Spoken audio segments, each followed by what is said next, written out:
দ্বীপ জেলা ভোলায় ঘন কুয়াশার সঙ্গে বিরাজ করছে তীব্র শীত। বিস্তারিত জানাতে সরাসরি যুক্ত হচ্ছেন সহকর্মী ছোটন সাহা। ছোটন, তীব্র শীতে শ্রমজীবী মানুষের ভোগান্তি কতটা বেড়েছে আমাদের জানাবেন।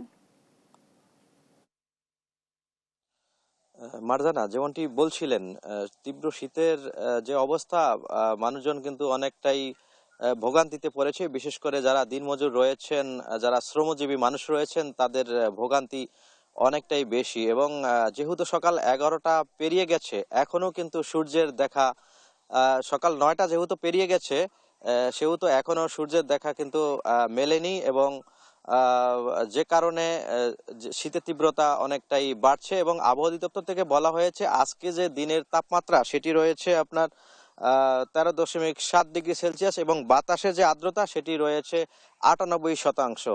অর্থাৎ তাপমাত্রা তুলনামূলক বৃদ্ধি থাকলেও কিন্তু আসলে আহ, আহ, এই বাতাসের আর্দ্রতা বেশি থাকার কারণে কিন্তু শীতের তীব্রতা বেড়েছে। এবং আমরা খবর নিয়েছি উপকূলীয় এলাকাগুলোতে। আমরা সেখানে মানুষজনের সাথে কথা বলেছি, শীতার্ত মানুষের সাথে। তারা বলছিলেন যে শীতের কারণে তাদের যারা শ্রমজীবী মানুষ রয়েছেন তারা কিন্তু কর্মে যেতে পারছেন না, কাজে যেতে পারছেন না এই শীতের কারণে। এবং আরেকটি বিষয়ও আমরা জেনেছি যে যারা কৃষক রয়েছেন তারা আমাদেরকে বলছিলেন যে এই ঘন কুয়াশার কারণে তাদের যে শীতকালীন যে ফসলের যে বীজতলা রয়েছে, বিশেষ করে আলুর যে বীজতলা রয়েছে সেটিও ক্ষতির আশঙ্কা করছেন। এবং একই সাথে যে পানের বরজ রয়েছে সেগুলোও কিন্তু ক্ষতিগ্রস্ত হচ্ছে, এমনটি তারা আমাদেরকে বলছিলেন।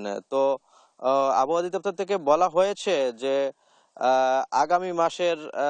আগামী মাস থেকে তাপমাত্রা আরো একটু বেড়ে যাবে, এবং সেক্ষেত্রে হয়তো শীতের তীব্রতা কমার যে বিষয়, কমে যাওয়ার কথাও কিন্তু তারা আমাদেরকে বলছিলেন। তো একই সাথে শীতার্ত মানুষের জন্য কিন্তু ভোলার যে 7টি উপজেলা রয়েছে, 7টি উপজেলায়ও কিন্তু শীত বস্ত্র বিতরণ যে কার্যক্রম সেটি চলমান রয়েছে। তো এ ছিল আমার কাছে তীব্র শীতে যে বিপর্যস্ত হয়ে পড়েছে জনজীবন, তা নিয়ে সর্বশেষ তথ্য। মার্জানা।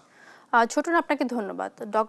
দর্শক, ভোলা থেকে সাথে আমাদের সাথে যুক্ত ছিলেন সহকর্মী ছোটন সাহা।